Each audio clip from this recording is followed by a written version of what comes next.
जब मेरे पास धन नहीं था तब मेरे से कोई राम राम नहीं करता था, जब से धनवान हुआ हूं तब से लोग राम राम कर रहे हैं। तो लोग राम राम हमसे नहीं हमारे धन से करते हैं, इसलिए हम राम राम धन को कह देते हैं। धन तुम्हें राम राम मिल रहा है। भाई आपकी स्थितियां बिगड़ जाए ना तो कोई राम राम करता है? आजकल आदमी राम राम भी उन्हीं से करता है जो, हाँ जी, अरे गरे नत्थु खैरे से कोई राम राम करता है? तो आप लोग भी ध्यान रखो,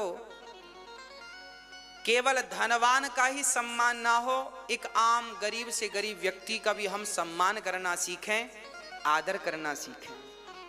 धनी लोगों को तो सब देखते हैं, जो आम व्यक्ति की पुकार सुनता है, आम व्यक्ति की तरफ देखता है, उन्हें महान कहा जाता है ना।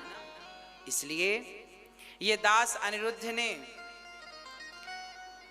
जो कार्य किया है या हम जो कर रहे हैं, ये साधारण लोगों की नजर में बड़ा काम होगा और बड़ा काम है, पर इस बड़ा काम को करने के लिए सामान्य बनना पड़ता है, साधारण बनना पड़ता है। जब तक आप साधारण नहीं बनेंगे तब तक आप बड़ा काम नहीं कर पाएंगे। यदि आप अपने आप को बड़ा मान लेंगे तो फिर बड़ा मान लिए हैं आप तो फिर छोटा काम कैसे करेंगे? आजकल बच्चों को अपनी मां के पांव दबाने में शर्म आती है, पर यह दास अनिरुद्ध यहां जितनी मां रहती हैं सभी के चरणों की सेवा करता है। क्यों? क्योंकि मैं जानता हूं कि मैं एक सामान्य व्यक्ति हूं। मैं किस बात का अहंकार करूं? आज आपके बच्चों को ना मैया जी शर्म आती है पांव दबाने में। आज बहू को शर्म आती है सास के पांव, बहुत जिनको आती मैं उनकी कह रहा हूं। बहुत सारी बहुएं अच्छी हैं, बहुत सारे बेटे अच्छे हैं। जिन बेटों को शर्म लज्जा आती है हम उन बेटों की बात कर रहे हैं। पर हमें तो गर्व होता है कि चलो कल को तो हम नहीं ही रहेंगे संसार में, पर जब तक हैं तब तक हम किसी के काम आ रहे हैं, हम किसी के काम आ रहे हैं। यही हमारे इस जीवन की सार्थकता है।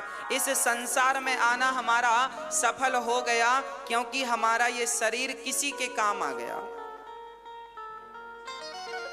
हमारी वाणी किसी के काम आ गई। अरे हमारी वाणी आपको कथा सुनाने के काम आ गई, हमारे ये हाथ माँ की चरण दबाने के काम आ गए, और क्या चाहिए, है ना। इसलिए जीवन में बड़ा बनना हो तो हमें सामान्य बन के जीना पड़ता है, सामान्य रहना पड़ता है, नहीं तो अहंकार पीछा नहीं छोड़ता। आज किसी के पास कुछ दो पैसे आ जाएं तो अहंकारी हो जाता है, झुकता नहीं है। हाँ, क्यों नहीं झुकता? क्योंकि झुकता वही है जिनमें जान होती है, अकड़ खास मुर्दे की पहचान होती है। जो अकड़ जाएं वो मुर्दे हैं, और जो अभी तक झुक रहे हैं बस उन्हीं को आप जिंदा समझना, बाकी जो अकड़े खड़े हैं मुर्दे हैं। इसलिए शंकर जी मुर्दों की भस्मी रमाते हैं। शंकर जी ने शेर की खाल लपेट रखी है, मृग छाल बाघांबर। भैया हमें भी भगवान का चिंतन करते रहना चाहिए, क्योंकि बाघ की खाल तो फिर भी शंकर जी के काम आ गई, हमारी खाल तो जूता बनाने के काम भी नहीं आती। सच कहें हम तो बकरा बकरी गाय भैंस से भी गए गुजरे हैं। गाय का गोबर काम पे आता है, आदमी का गोबर कहाँ काम पे आता है ना।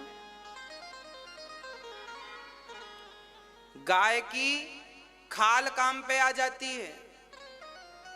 भाई बकरा बकरी की खाल से ना ढोलक तबला बनता है, बकरा बकरी के ऊंट की खाल से तबला बनता ना, ढोलक तबले की चाटी इत्यादि बनती है।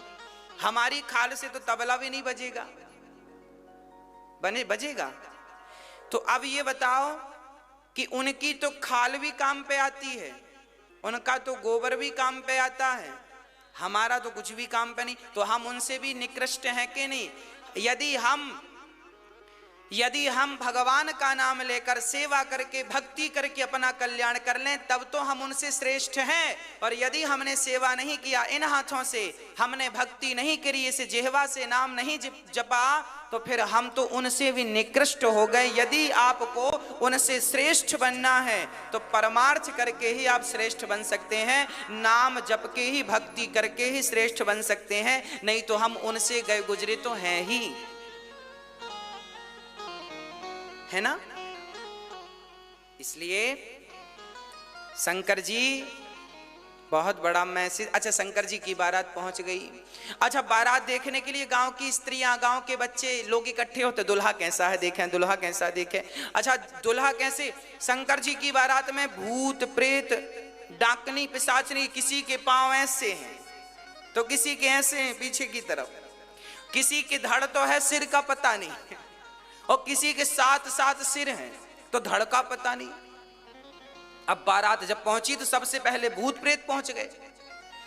गांव के जितने बच्चे दुल्हा देखने आए थे, ओ हो, जैसे ही भूतों को देखा भागे, मैया मैया बचाइयो, आज बच गए तो कल रहेंगे नहीं तो गए काम से। क्यों बेटा, क्या हुआ? अरे मैया, काल आ गया हमें मारने, अब कोई बचेगा नहीं।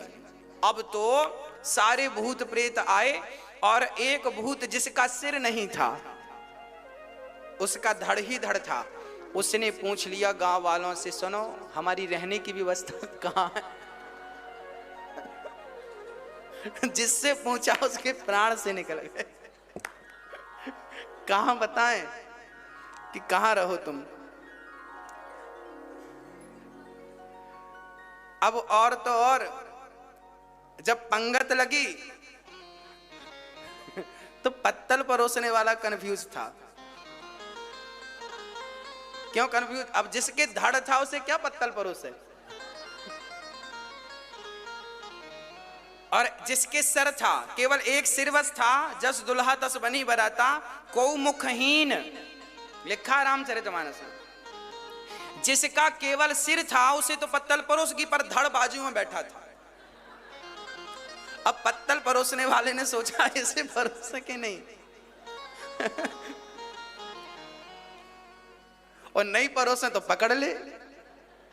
अच्छा चलो, यहां तो समस्या हो गई, चलो सबको परोसा, पर आगे चला तो 7 सिर एक जन के। अब उसको लगा एक पत्तल रखूं कि 7 रखूं, एक पत्तल से काम बने। अब इसके 7 सिर हैं। अच्छा बताओ, आप लोगों के 7 सिर होते तो कितने पत्तल लगते आपको?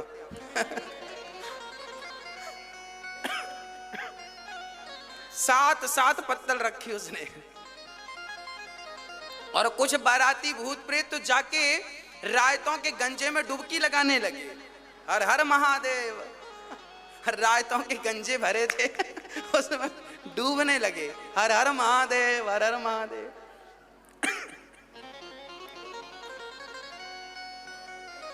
ऐसी बारात जब माता पार्वती की मां ने देखा कि दुल्हा ऐसा है, कान में अच्छा, बारात मंडप के नीचे जब शंकर जी गए शादी तो नाउंदाई आ गई, बोले नेंग दो। नेंग मांगते हैं ना, नेंग, हाँ नेंग। जब मांगा, शंकर जी से कहा बोले नाथ नेंग दो। शंकर जी ने कहा अपने कान का निकाल के सांप फेंक दिया, ले डरी भागी। दोबारा उसने मांगा नहीं,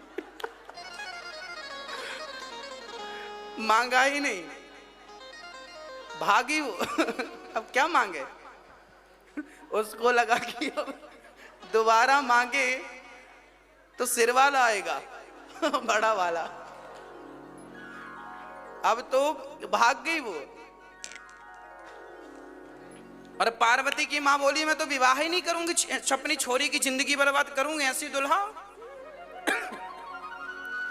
अब लो भैया, बारात खड़ी है द्वार 4 के लिए, और यहां पर पार्वती की मां बिगड़ गई, बोली हम विवाह नहीं करेंगे, हमारी बिटिया कुंवारी रह जाएगी, पर ऐसा दुल्हा हमें नहीं चाहिए। कैसा दुल्हा? बोले ऐसा सांप कोई लपेटता है, मृगछाला लपेटता है कोई बाघांबर। हमारी बेटी को गोद में लेके रोने लगी। तब नारद जी ने समझाया, माँ ये भोलेनाथ इनके, आप सामान्य प्राणी मत समझो, ये भगवान हैं। जब समझाया बुझाया तब माता जी की समझ में आई और फिर उन्होंने विवाह कराया। बढ़िया सा विवाह संपन्न हुआ। बहुत सारा धन धान्य दे करके हिमालय जी ने भेजा। और जब बारात चली, श्री पार्वती माँ विदा हुई। उसके बाद शंकर जी बहुत समय तक पार्वती के संग रहे और उनके द्वारा एक पुत्र हुआ, स्वामी श्री कार्तिकेय जी का प्राकट्य हुआ। 6 मुख वाले कार्तिकेय जी, शंकर जी के 5 मुख और बेटे के 6 मुख।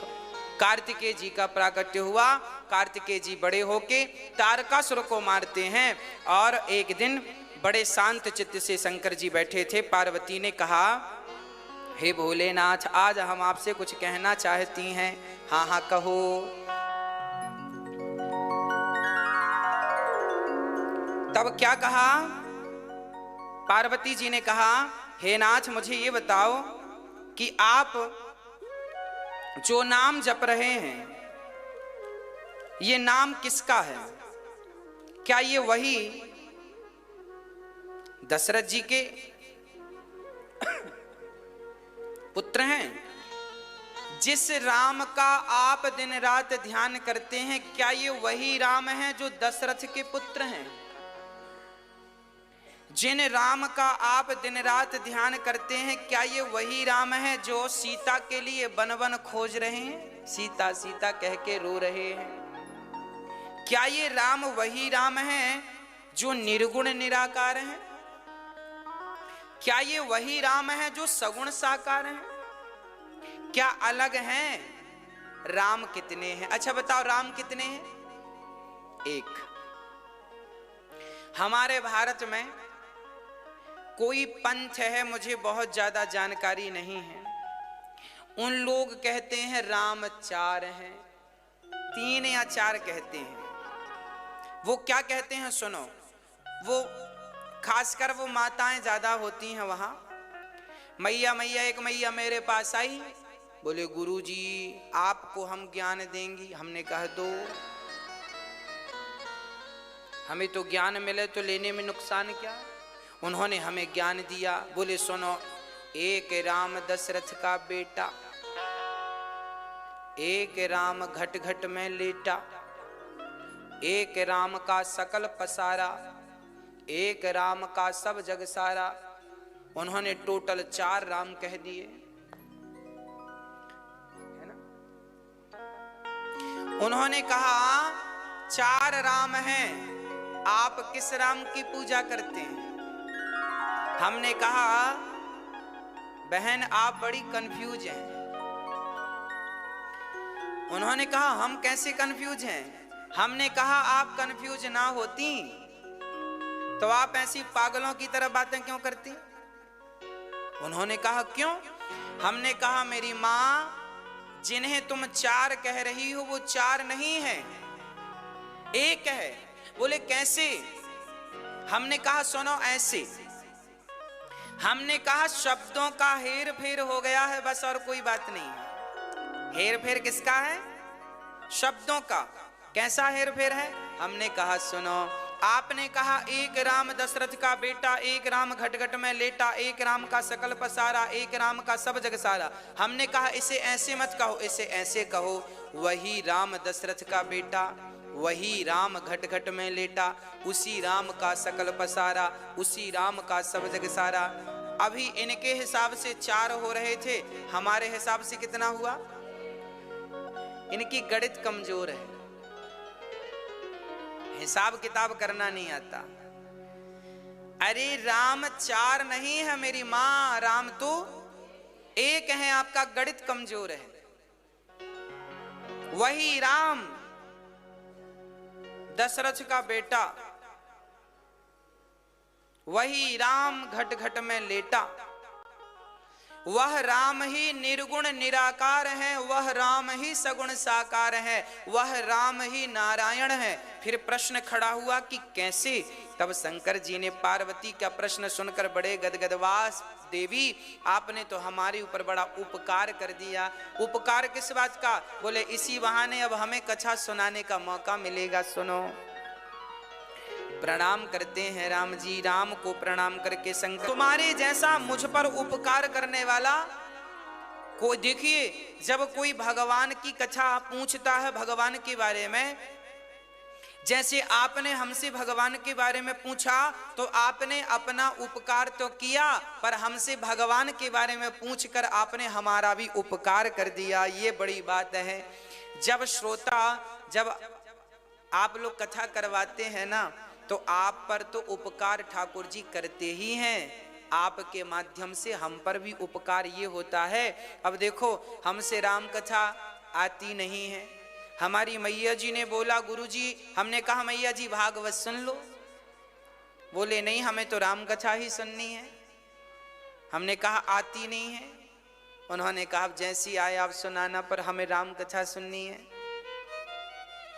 तो कहने का अर्थ यह है कि जब आप कथा सुनने की इच्छा करते हैं तो आपने सुनने की इच्छा तो की, पर आपने अपने ऊपर उपकार तो किया, पर हमें सुनाने का अवसर देकर हमारे ऊपर बहुत बड़ा उपकार कर दिया। यही उपकार है।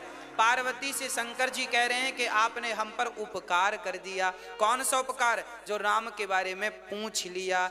और सबसे बड़ा उपकार, ये जो लोग राम जी की कथा सुन रहे हैं और आनंदित हो रहे हैं, ये उपकार, इन पर भी आपने उपकार कर दिया। तो कथा कराने वाला जब एक बार कथा कराता है तो वो करोड़ों लोगों पर जो जो कथा सुनते हैं उन पर वह उपकार करता है। इनके माध्यम से सब कथा सुन रहे हैं, ये उपकार है ना। इसलिए जीवन में जरूर भगवान की कथाएं सुननी और सुनवानी चाहिए। इसी बहाने हम 7-9 दिन राम कथा, 9 दिन भागवत जी, 7 दिन भगवान में डूब करके कथा सुनते और सुनाते हैं। शंकर जी ने कहा सुनो, अब आपने प्रश्न किया है तो सुनो। शंकर जी ने कहा सगुण ही अगुण ही नहीं कछु भेदा, गावहि मुनि पुराण बुध वेदा। सगुण और निर्गुण में कोई भेद नहीं है। अच्छा, आप सगुण को मानते हैं कि निर्गुण को? हाँ, सगुण साकार, सगुण मतलब साकार, निर्गुण मतलब निराकार। आप किसको मानते हैं, किसकी पूजा करते हैं? हम दोनों का ही सम्मान करते हैं। सगुण ही अगुण ही नहीं कछु भेदा, ये लिखा है तुलसीदास जी ने बालकांड के दोहा नंबर 115, उसकी पहली दूसरी चौपाई। गोस्वामी जी सगुण ही अगुण ही, सगुण ही अगुण ही नहीं कछु भेदा, गावहि मुनि पुराण बुध वेदा। अगुण अरूप अलख अज जोई, भगत प्रेम बस सगुण सोई।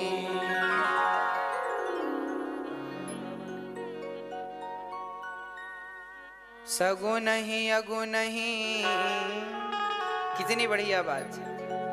ना तो साकार की आलोचना करो, ना तो निराकार की आलोचना करो, दोनों ही वंदनीय। नाम पकड़ लो बस, राम नाम कृष्ण नाम, है ना। देखिए पानी निराकार है, भगवान का एक नाम है नीराकार। नीर मतलब पानी, भगवान नीराकार है। भगवान किसके आकार हैं? नीर आकार, नीराकार। नीर मतलब पानी, भगवान पानी के आकार के हैं। जल ही जीवन है, अर्थात जल ही ईश्वर है। नीराकार परमात्मा गिलास भर पानी में भी विद्यमान है। पानी ना हो तो हम मर जाएं, हाँ या ना। तो पानी ही तो प्राणदायक है, तो पानी ही तो प्राण है। पानी ना हो तो खत्म। लोग कहते हैं शरीर में भगवान कहाँ है? अरे शरीर के जिस अंग में जहां जहां पानी है वहां वहां परमात्मा है, ईश्वर निराकार है, निराकार है। शरीर में पानी की मात्रा ज्यादा होती है, ईश्वर की मात्रा ज्यादा है। चलिए, पानी निराकार होता है। पानी को फ्रिज में रख दो गिलास में भर के तो पानी बर्फ बन जाता है। पानी बर्फ तो बनता है पर आकार किसका होता है? पानी का, क्योंकि पानी का अपना कोई आकार नहीं है। गिलास का आकार लेकर पानी लंबा गिलास की तरह हो जाता। बर्फ बन गया ना तो गिलास का आकार। पानी का कोई आकार नहीं है। वो तो फ्रिज में पानी कटोरी में रखोगी तो कटोरी का आकार होगा, गिलास में रखोगी तो गिलास का। उसी प्रकार परमात्मा निराकार तो है, पर वह परमात्मा जब भक्तों के प्रेम की फ्रिज में, भक्ति की फ्रिज में प्रवेश करता है तो वही निराकार। भक्तों के लिए जैसे पानी फ्रिज के कारण बर्फ बन गया, उसी कारण वह निर्गुण परमात्मा, निराकार परमात्मा भक्तों के कारण वह सगुण साकार बन गया। परमात्मा सगुण बन गया, राम और कृष्ण बन गए। अब देखिए आगे, कोई यह कहे कि मैं सगुण को नहीं मानता, साकार। कई लोग ना मूर्ति पूजा का विरोध करते हैं। मूर्ति पूजा क्यों करते हो? मूर्ति पूजा क्यों करते हो? अरे भाई पागल मत बनो, मूर्ति पूजा जरूरी है। अब आप कहेंगे कैसे जरूरी है? भगवान तो निराकार है, निराकार है, सर्वत्र है, हरिव्यापक सर्वत्र, फिर मूर्ति की क्या जरूरत है? भाई जब भगवान सब जगह है तो मूर्ति की क्या जरूरत है? बताओ, बात सही है कि नहीं? मैया, ओ मेरी माँ, समझ में आ रहा है? जब भगवान सर्वत्र है तो फिर मूर्ति पूजा की क्या जरूरत है? एक आदमी की गाड़ी पंचर हो गई तो उसने पूछा भैया हवा कहाँ मिलेगी? सामने वाला बड़ा ज्ञानी था, बोले हवा देखो ये निकल रही हवा, ये हवा। फूंक दिया उसने उसकी तरफ, बोले लगी हवा? हाँ लगी। बोले ये हवा। तब तक हवा चलने लगी, बोले देखो ये हवा, ये हवा। और सुनो, तुम्हारे भीतर तुम श्वास ले रहे हो, ऑक्सीजन लेके कार्बन डाइऑक्साइड छोड़ रहे हो, ये क्या है? तुम पूछ रहे हो हवा, हवा तो तुम्हारे भीतर है, बाहर है, हमारे सब। अब गाड़ी वाले ने कहा भैया उपदेश मत करो, गाड़ी पंचर हो गई है, हवा कहाँ मिलेगी? उसने कहा हमें नहीं पता, हमें तो इसी हवा के बारे में पता, आगे जाओ। दूसरे से कहा भैया हवा कहाँ मिलेगी? वो भी ज्ञानी। हवा पूछते हो? हवा तो सर्वत्र। उसने भी फूंक दिया मुंह में, ले हवा। अब बताओ, क्या हवा के इस ज्ञान से गाड़ी का पंचर ठीक हो जाएगा? भाई हवा तो सर्वत्र है, सबको बोध है, ज्ञान है। हवा तो सब जगह है, पर वह हवा जो निराकार, हवा का कोई आकार नहीं है, हवा निराकार है। पर वह निराकार हवा जब एक साकार मशीन में प्रवेश करती, मशीन साकार है, जिससे आप हवा भरते हैं वो मशीन साकार है ना, लंबी है। उस साकार मशीन में जब वो हवा जाती है और पाइप के माध्यम से फिर वो ट्यूब में जाती है, तब पंचर बना करके हवा भरते हैं तो गाड़ी चलती है। वह निराकार तो है हवा, पर जब तक साकार मशीन में ना पहुंचे तब तक उस हवा से आपका पंचर ठीक होने वाला। हाँ जी, उसी प्रकार परमात्मा निराकार तो है, पर वह निराकार परमात्मा जब तक मूर्ति बनकर आपके सामने नहीं आएगा तब तक भटकते हुए मन को शांति नहीं मिलेगी। अरे मन भटक रहा है, कहाँ जाकर टिकेगा? कम से कम मूर्ति का सहारा है, इसमें बिहारी जी के चरण सहारा है, कम से कम मन को ठहरने का एक आश्रय तो मिला। कहते हैं ना, डूबते को तिनके का सहारा। उसी प्रकार मन तो संसार में भटक रहा है, किसे पकड़ेगा? इसीलिए जगन्नाथ जी बैठे हैं, बिहारी जी बैठे हैं, राम जी बैठे हैं, आओ मेरे चरण पकड़ के भवसागर को पार कर लो। मैं निराकार तो हूं, पर तुम जैसे पतितों को पावन करने के लिए साकार रूप में विद्यमान हूं। अच्छा एक बात बताओ मैया जी, जिस बच्चे ने अपनी माँ को, चलो आपकी बात करूं, आपसे मैं कहूं चलो अपनी माँ का ध्यान करो, आपकी माँ की आंख कैसी है, गाल कैसे है, मुंह कैसा है, जरा देखो, भाव से देखो, जरा इमेजिन करो माँ का चित्र कैसा है। आप जरा देखो माँ की शक्ल सामने आई कि नहीं, हाँ या ना?